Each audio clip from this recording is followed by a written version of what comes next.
মানুষের থাকার জায়গা হলো এই দুনিয়া পরে দুইটি। কতটি? প্রত্যেক মানুষের থাকার জায়গা হলো চারটি। এক নম্বর হলো মায়ের পেট। আমরা কি ডাইরেক্ট দুনিয়াতে এসেছি ভাই, না প্রথমে মায়ের পেটে এসেছি? একটু কথা বলেন। মায়ের পেটে এসেছি, মায়ের পেটে থাকলাম 6 মাস, 7 মাস, 8 মাস, 9 মাস, 10 মাস, আল্লাহ যতদিন রাখলেন। এবার দ্বিতীয় নম্বর আমরা কোথায় এলাম? জোরে বলেন। দুনিয়াতে এলাম। এই দুনিয়াতে পৃথিবী থেকে আমরা সারা জীবন থাকবো? একটু কথা বলেন আমার সাথে, সারা জীবন থাকবো কি থাকবো না? কতদিন থাকবো এটাও কি আমরা জানি? জানি না। একদিন, 1 মাস, 1 ঘন্টা, 1 বছর, 100 বছর আল্লাহ নিজের ইলমে রেখেছেন কতদিন থাকবো। এবার এই দুনিয়া শেষ হওয়ার পর আমরা তৃতীয় নম্বর জায়গা কোথায় যাব? জোরে বলেন, একটু কথা বলেন। কোথায় যাব? কবরে যাব। কবরে কি আমরা সারা জীবন থাকবো? জি না। যখন ইসরাফিল আলাইহিস সালাম, আল্লাহর একজন ফেরেশতা, আল্লাহ তাবারাক ওয়া তাআলার আদেশে যখন বাঁশিতে ফোঁক লাগাবেন, তখন কিন্তু আমরা কবর থেকে উঠে যাব। এবারে চতুর্থ নম্বরে আমাদের জায়গা হবে জান্নাত কিংবা জাহান্নাম। জান্নাত কিংবা জাহান্নাম। তা আজকে মায়ের পেটে কিভাবে থাকলাম সেটাও বলবো না, এই দুনিয়াতে এলাম দুনিয়া কি সেটাও বলবো না, কবর কি সেটাও বলবো না। চতুর্থ নম্বর জায়গা একবারে শর্ট টাইমে জান্নাত কিংবা জাহান্নাম, এই বিষয় নিয়ে কিছু কথা রাখবো। জান্নাতের ব্যাপারও বলবো না, কারণ আলাদা আলাদা বিষয়। তবে জান্নাতটা কি জিনিস একটুখানি একটা হাদিস দিয়ে আপনাদেরকে শুধু আমি বুঝাবো। আপনারা পৃথিবীতে মাছ লিছেন তো ফাও পেয়েছেন না পান না? বাগন কিনছেন তো ফাও লিছেন না লেন না? এ ভাই, 1 কেজি মাছ নিলেন, তুই একটা দিবি না ফাও? আপনাকে সব থেকে ভালো জিন্দা মাছটা দিবে না মরা ধরা ছোট গলা দেখে দিবে? জোরে বলেন, কোন গলা দিবে ভাই? আল্লাহ তাআলা মানুষকে জান্নাতে ফাও দিবেন। তাও ফাওটা কেমন হবে জি মৌলানা? কেমন হবে ফাওটা? ওরে আল্লাহ, একটু ফাওটার কথা শুনেন। আল্লাহর নবী মুহাম্মদ সাল্লাল্লাহু আলাইহি সাল্লাম বলেছেন, একটা লোক জান্নাতে কুরসিতে বসে থাকবেন, সোনার চেয়ার, সোনার কুরসি। আজকে প্লাস্টিকের কুরসিতে বসে আছে, কিন্তু জান্নাতে যেটা আল্লাহ আপনাকে চেয়ার দেবে সেটা হবে সোনার, একবারে দামি জিনিস। কুরসিতে বসে থাকবে, আর পিছন থেকে একটা সুন্দর মেয়ে ছেলে, বেটি ছেলে ওর ঘাড়ে পিছনে এরকম ভাবে ইশারা করবে, ইশারা করবে। আমার যুবক ভাইয়েরা যদি রাস্তাতে মোটরসাইকেল নিয়ে যায়, হেঁটে চলে যায়, আর একটা খুব সুন্দর ঝকমেকে মেয়ে ছেলে যদি সামনে পড়ে যায়, আর যদি বলে ভাই দাঁড়াও আমাকে নিয়ে চলো, আর ও কিন্তু একাই আছে, নিয়ে যাবে না? যাবে না? জোরে বলে, নিয়ে যাবে না? যাবে না? ওর কলিজা খান যদি 1 কেজি হয়, একটা বেটি ছেলের কথা শুনে কলিজা খানটা 2.5 কেজির হয়ে যাবে একবারে। যাক, আজ আল্লাহ দিয়েছে, নসিব খুব ভালো আছে, সূত্রে গেছে, এরকম কথা বলবে। সুবহানাল্লাহ। তো ভাইরে, জান্নাতের ভিতরে একটা মেয়ে ছেলে এরকম ইশারা করবে। এবার যখন ইশারা করবে, তখন পিছনে এরকম ভাবে মাথাটা ঘুরিয়ে দেখবে, ওর সুন্দর, ওর রূপ, ওর চেহারা দেখে ই তখন ওকে বলবে, মান আনতে, তুমি কে গো? কে তুমি? এত আল্লাহ তোমাকে সৌন্দর্য করেছে, এত তোমার রূপ। তখন ওই মেয়ে ছেলে বলবে, আমি হলাম ফাও। আমি হলাম কি? জোরে বলেন, আমি হলাম কি? ফাও। আহা, আর এই দুনিয়ার যেটা খিটমিটি, ঝাঁকড়ি মাকড়ি, দাঁত বড়, লাগতে পোটা বাড়াইছে, স্ত্রী যেটা আপনার আছে, নিজের স্ত্রীকে দেখে কেউ পছন্দ করে না, অপর স্ত্রীকে দেখে পছন্দ করে। যাক, মাল হিসেবে যাকে কহে, নাকি নিজেরটাকে ভালোবাসবে না? আহা, ভালো কেন কেরা লাগবে ভাই? আপনি যে ওকে পাউডার দিবেন না, ওকে ঠোঁট পালিশ দিবেন না, ওকে সেন্টওয়ালা তেল দিবেন না, ওকে ভালো চিরুনি দিবেন না, ওকে মেকআপের জিনিস দিবেন না, ওকে ভালো সুন্দর স্ট্যান্ডার্ড শাড়ি দিবেন না, তো আপনার সামনে কি পরিচয় বসে থাকবে? ও পরিচয় থাকবে? আপনার স্ত্রীকে যদি আপনি পরি দেখতে চাহেন, তাহলে পরীর মতন তাকে সামান দিতে হবে, তাহলে না পরি। বাজারে দেখাইলে না এরকম এত সুন্দর স্ট্যান্ড, এরকম ওরকম, আর বাড়িতে এসে দেখছেন যে কালি লেগে আছে, মুখে কালি লেগে আছে, গোবর তুলছে, এই করছে, ওই করছে, পাঞ্জরে যেমনি এখান থেকে তোকে দেখতে জি করে না। ভালো লাগবে দেখে? কি ভালো লাগবে না? তো এই দুনিয়ার স্ত্রীটা যদি নেককার হয়, আর আপনিও যদি নেককার হন, ওরে সুবহানাল্লাহ, আল্লাহ রাসূলের হাদিস, এই দুনিয়ার স্ত্রীটা জান্নাতের ভিতরে যে আল্লাহ আপনাকে বেটি ছেলে হুর দিবে, সমস্ত হুরের মালিক হবে। সমস্ত হুরের কি হবে? কই হাজি মাওলানা ওখানে যে পিছে ছাড়বে না জিন্না? পিছে ছাড়বেন আপনার আল্লাহুস সামাদ। এবং এই দুনিয়ার মেয়ে ছেলেরাকে ওই জান্নাতের বেটি ছেলেরা বলবে, দুনিয়াতে যদি কোনো পুরুষকে কষ্ট দেয়, নেককার দিনদার পুরুষ হয়, নিজের স্ত্রীটা যদি কষ্ট দেয়, তাহলে ওই জান্নাতের মেয়ে ছেলেরা বলবে, এরে দুনিয়ার বহিনেরা, এরে দুনিয়ার স্ত্রীরা, তোরকে পুরুষকে তোরা কষ্ট দিস না, তোরকে পুরুষকে তোরা জ্বালাইস না, ঝনমন করে কথা বলিস না, মুখ ঘুরিয়ে থাকিস না, কারণ তোদের কাছে তো অল্প দিনের মেহমান, আমাদের কাছে তো সারা জীবনের মতন আসবে, এই জন্য দুনিয়াতে ওরাকে কষ্ট দিস না, এরকম ভাবে বলে। কিন্তু কত কত মা খালা এমন আছে, স্বামী স্ত্রীতে যদি একটুখানি কোন রকম তোকঝোক হয়ে যায়, তাহলে কি বলবেন জানেন? যা মরার বেটা মরা, ও না হলে লাগছে আমি থাকতে পারবো না। কোন ঘরের বেটি আছে রে মরা জানিস? তোকে লাল বাদাম খাইয়ে ছাড়বো রে মরার বেটা মরা, মানে কি জেল ঘর তোকে খাইয়ে ছাড়বো, এরকম গরম গরম করে কথা বলবে। খারে যা হোক, তো জান্নাতের ফাও। এবার বলবে মানান্তে তুমি কে গো? বলবে আমি জান্নাতের ফাও, আল্লাহ আমাকে তোমার জন্য ফাও পাঠিয়েছে। এবার তার ব্যাপারে রাসূল কি বলেছেন? রে আমার উম্মত, আল্লাহ রাব্বুল আলামিন ওই জান্নাতে মেয়ে ছেলের রূপ এত আল্লাহ দিয়েছেন, ওই জান্নাতের ফাওটার এত রূপ হবে, এত সৌন্দর্য হবে, ওরে সুবহানাল্লাহ।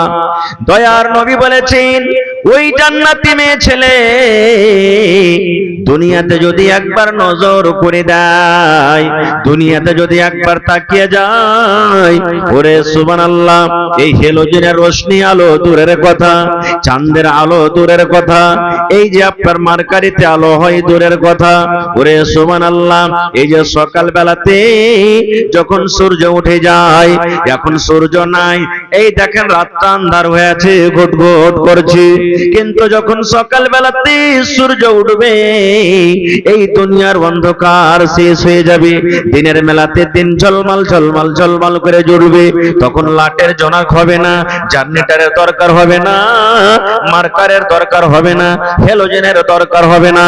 দয়ার নবী বলেছেন, ওই জান্নাতি মেয়ে ছেলেকে আল্লাহ রাব্বুল আলামিন এত নূর, এত আল্লাহ সৌন্দর্য দান করেছেন, এই দুনিয়াতে যদি একবার নজর করে দেয়, এই দুনিয়াতে যদি একবার তাকাইয়া দেয়, তাহলে তার সৌন্দর্যের আগে, তার খুবসুরতির আগে এই সূর্যর রোশনি, এই সূর্যর আলো কিন্তু ফিকা পড়ে যাবে।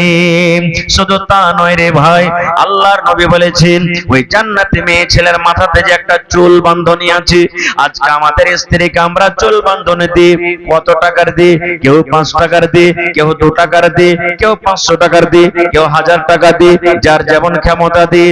কিন্তু নবী বলেছেন, উম্মত, ওই জান্নাতি মেয়ে ছেলের মাথাতে যে ফুল বাঁধনি থাকবে, চুলে যেটা ফুল বাঁধা থাকবে, ওরে সুবহানাল্লাহ, এই দুনিয়াতে যত পাহাড়, যত নদী নালা, যত জীবজন্তু, যত আপনার পাহাড় নদী নালা রয়েছে, যত সোনা চাঁদে হীরা মুক্তি রয়েছে, আল্লাহর নবী বলেছেন, গোটা পৃথিবীর যদি মাল কি তুমি বিক্রি করে দাও, আর বিক্রি করার পর যদি তুমি বলো ওই জান্নাতি মেয়ে ছেলের মাথাতে যেটা কাঁটা আছে, ফুল আছে, ওই ফুলটা আমি খরিদ করব, নবী বলেছেন, উম্মত রে, দুনিয়ার তোমার সমস্ত সামান শেষ হয়ে যাবে, দুনিয়ার তোমার সমস্ত দৌলত শেষ হয়ে যাবে, দুনিয়ার তোমার সমস্ত দামি দামি বিক্রি করতে গেল, ওই জান্নাতি মেয়ে ছেলের ফুলটা তুমি খরিদ করতে পারবে না।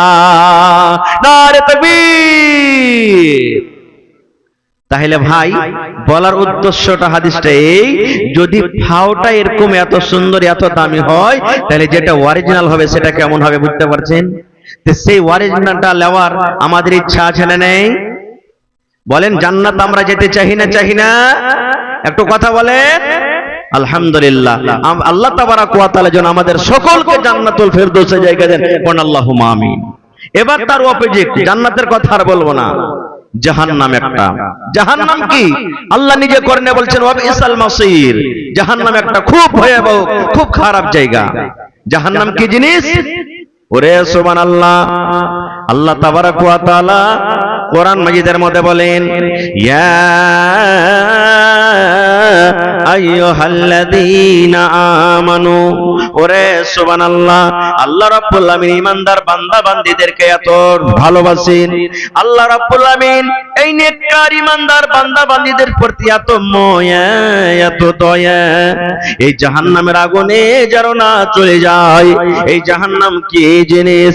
জাহান্নাম থেকে বাঁচতে বলছেন। ওরে সুবহানাল্লাহ, আপনার ছেলে যখন দিল্লি যাবে, আপনার ছেলে যখন বোম্বাই চলে যাবে, বাড়ি থেকে যখন বের হবে, মা তাকে বলবে, বেটা রে ভালোভাবে যাবে রে ধন, কোন মেয়ে ছেলের তুই চক্করে পড়িস না, ভালোভাবে তুই রাস্তা দিয়ে যাবি, কোন বেটি ছেলের দিকে ধ্যান দিবি না, মদ পান করবি না, সিগারেট তুই খাবি না, এরকম ভাবে মা নসিহত করে।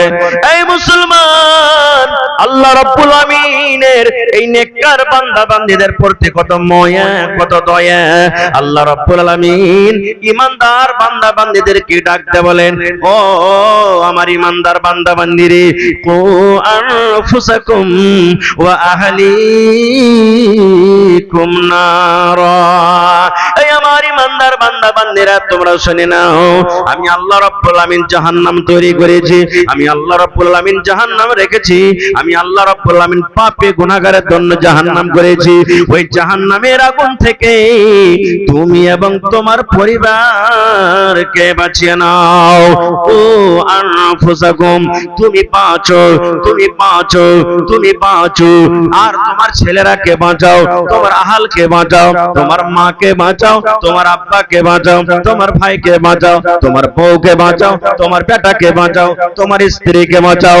আল্লাহ বলেন, দুনিয়ার মানুষ রে, তুমি এবং তোমার পরিবারকে জাহান্নামের আগুন থেকে বাঁচিয়ে নাও।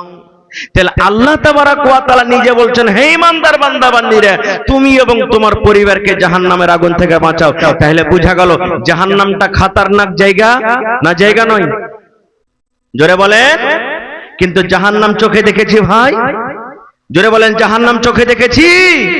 জাহান্নাম দেখিনি। বলবেন মাওলানা, জাহান্নামটা তাহলে কেমন জায়গা? সুবহানাল্লাহ, দুনিয়াতে আমরা ভাত রান্না করি আগুন দিয়ে না পানি দিয়ে? তলে কি দিয়ে? আগুন দিনা দিনে? বিনা আগুনে হবে ভাত? তরকারি হবে ভাই? একটু কথা বলেন, তরকারি হবে? হবে না। আচ্ছা আপনারা বলেন তো, এত মানুষ, হাজার হাজার মানুষ বসে আছেন, আমি যদি বলি দাদা রে আপনার বাড়িতে চারাক জ্বলছে, আগুন জ্বলছে, আগুনের ভিতরে আপনি একটা মিনিটের জন্য আঙ্গুলটাকে দিয়ে রাখেন, পারবেন? কেউ পারবেন? আমিও পারবো। মায়েরা খালারা বাড়িতে ভাত রান্না করে, ভাত রান্না করতে করতে একটুখানি যদি শুধু শ্বাস চলে আসে, হাতে ফোঁসা পড়ে যায়, পড়ে না? পড়ে না? বলবেন হাজি মাওলানা, এই কি আগুন আছে জাহান্নামের? যে না, এটা নাই, এই আগুন নাই। বলবেন কি আছে? এই আগুনের থেকে 69 ভাগ আগুন জাহান্নামে বেশি আছে। জি, আল্লাহ রাব্বুল আলামিন ৭০ ভাগ আগুনকে আল্লাহ রাব্বুল আলামিন সৃষ্টি করলেন। ৭০ ভাগ আগুনের মধ্যে 1 ভাগ আগুন আল্লাহ দুনিয়াতে দিলেন। এই যে আগুন নিয়ে আমরা রান্না বান্না করি, এই যে আগুন নিয়ে আমরা সংসার করি, আল্লাহ রাব্বুল আলামিন মানুষকে শাস্তি দেওয়ার জন্য যে আল্লাহ রাব্বুল আলামিনের কথা মানবে না, নিজের মন মতন জীবনটাকে কাটবে, চাহে নর হোক কিংবা নারী হোক, আল্লাহর বান্দা হোক কিংবা বান্দি হোক, আল্লাহ রাব্বুল আলামিন 69 ভাগ আগুনকে আল্লাহ জাহান্নামের ভিতরে রেখেছেন, যে আগুন দিয়ে কিয়ামতের দিন মানুষকে আল্লাহ পোড়াবেন। আচ্ছা আর একটা কথা বলি, জাহান্নামের ভিতরে পোয়ালের আগুন, এই যে দুনিয়াতে আমরা জ্বালাচ্ছি, পোয়ালের আগুন বেশি তেজ না ঘোঁটার আগুন বেশি তেজ? কোনটা আগুন তেজ বেশি? ঘোঁটা। ঘোঁটার আগুন বেশি তেজ না কয়লার আগুন বেশি তেজ? কয়লার আগুন বেশি তেজ না গ্যাসের আগুন বেশি তেজ? গ্যাসের আগুন তেজ। ওরে সুবহানাল্লাহ। কামার বুঝেন? কামারের বাড়িতে কায়দা কুটাইতে গেলেন, হাইসা কুটাইতে গেলেন, এবার কয়লা কিন্তু নিভাবো হয়ে আছে, তখন কামার এরকম ভাবে হাওয়া টানে, ফুঁক দেয় না, ওই একটা ওর কাছে থাকে একটা কিছু ভাঁথি বলি আমরা, কি বলেন? ভাঁথি বলছেন না? তো যত ফুঁক দেবে অত আগুনটা গাঢ়া হবে না? হবে না ভাই? আপনার বাড়িতে ধুর ধরালছেন, ধুর বুঝেন তো? সানঝাল, যাকে সানঝাল বলি, ধুর বলি, নিয়ে গেছে, যত ফুঁক মারবেন অত ধধকেবে না? আল্লাহ রাব্বুল আলামিন জাহান্নামে আগুন তৈরি করে দিলেন। আল্লাহ রাব্বুল আলামিন ফেরেশতাকে ডাক দিয়ে বললেন, জাহান্নামের দারোগা, জাহান্নামের ফেরেশতা, এই আমার জাহান্নামের ফেরেশতা তোমরা শুনে নাও, যাও যাও রে ফেরেশতা, আমার পাপে গুনাহগার উম্মতকে আমি যে আমার পাপে গুনাহগার বান্দারকে আমি পোড়াবো, যে আমার কথা মানবে না, যে নিজের মন মতন জীবন কাটবে, ওই পাপে গুনাহগার বান্দাদের জন্য আমি জাহান্নাম তৈরি করেছি। ওই জাহান্নামের আগুনকে তোমরা ধোঁয়াকে দাও, ওই জাহান্নামের আগুনকে তোমরা গরম করে দাও, ওই জাহান্নামের আগুনকে তোমরা তেজ করে দাও। ফেরেশতা এসে ফুঁক দিতে লাগলেন। কি দিতে লাগলেন? ফুঁক দিতে লাগলেন জাহান্নামের ভিতরে আগুন ধোঁয়ার জন্য। কতদিন? ওরে সুবহানাল্লাহ, একদিন নয়, 2 দিন নয়, 3 দিন নয়, 1 বছর নয়, 2 বছর নয়। ওরে সুবহানাল্লাহ, আল্লাহর নবীর হাদিস, নবী বলেছেন এক টানাতে 1000 বছর পর্যন্ত জাহান্নামে ফুঁক দেওয়া হলো। কত বছর? 1000 বছর ফুঁক দেওয়া হলো। যেই দিন 1000 বছর হয়ে গেল, জাহান্নামের ফেরেশতা আল্লাহকে বললেন, রব্বুল আমিন, আজকে 1000 বছর পূর্ণ হয়ে গেল, আল্লাহ জাহান্নামের আগুন লাল হয়ে গেছে, দাও দাও দাও দাও করে আগুন জ্বলছে। আল্লাহ রাব্বুল আমিন বললেন, ফেরেশতা রে, এখনো জাহান্নাম রেডি হয়নি রে ফেরেশতা, আমার পাপী গুনাহগার বান্দারাকে আমি জ্বালাবো, জ্বালার মতো এখন আযাব হয়নি রে, এখনো জাহান্নামের আগুন রেডি হয়নি, যাও যাও যাও, আরো 1000 বছর ফুঁক চালিয়ে যাও। ওরে সুবহানাল্লাহ, দয়ার নবী বলেছেন ওই ফেরেশতারা এসে আবার ফুঁক দিতে শুরু করবেন। 1 দিন 2 দিন 3 দিন করতে করতে করতে 1000 বছর যেদিন আবার পূর্ণ হয়ে যাবে, 1000 বছর পুরা হওয়ার পর নবী বলেছেন সুবহানাল্লাহ, এইবারে জাহান্নামের আগুন, এই যে আপনার হেলোজেন জ্বলে, এই যে আপনার মার্কারি জ্বলে, এই লাল থেকে একবারে সাদা হয়ে যাবে। দেখবেন পোয়ালের আগুন বেশি লাল, মাকড় যে ডাঁটা আছে, ব্যাগড়া আছে, এর আগুন লাল, কিন্তু গ্যাসের আগুন যখন বের হয় লাল হয় না সাদা হয়? কি হ্যাঁ বাড়াই ভাই, সাদা হ্যাঁ বাড়াই না? সাদা আগুনটা বেশি তেজ। ঠিক আবার 1000 বছর যখন ফুঁক দেওয়া হলো, আগুন ছিল লাল, এবারে কিন্তু সাদা হয়ে গেল। ফেরেশতারা বললেন, আল্লাহ জাহান্নাম মনে হয় রেডি হয়ে গেছে, আল্লাহ আবার 1000 বছর ফুঁক দিলাম। আল্লাহ রাব্বুল আলামিন বললেন, না না না রে ফেরেশতা, এখনো আমার জাহান্নাম রেডি হয়নি, এখনো আমার জাহান্নাম তৈরি হয়নি, যা রে ফেরেশতা যা যা, আরো 1000 বছর পর্যন্ত জাহান্নামে আগুন চালিয়ে যা। ওরে সুবহানাল্লাহ, আবার ফেরেশতারা ফুঁক দিতে লাগলেন। ফুঁক দিতে দিতে দিতে দিতে আবার 1000 বছর, মোটামুটি 3000 বছর যখন পূর্ণ হয়ে গেল যে দিন, ওরে সুবহানাল্লাহ, জাহান্নামের আগুন একবারে কালো রাতের মতো, ফুটফুটা রাতের মতো অন্ধকার হয়ে গেল। প্রথম 1000 বছর আগুনের রং হলো লাল, দ্বিতীয় 1000 বছর আগুনের রং হলো সাদা, আর তৃতীয় 1000 বছর আগুনের রং হয়ে গেল কালো।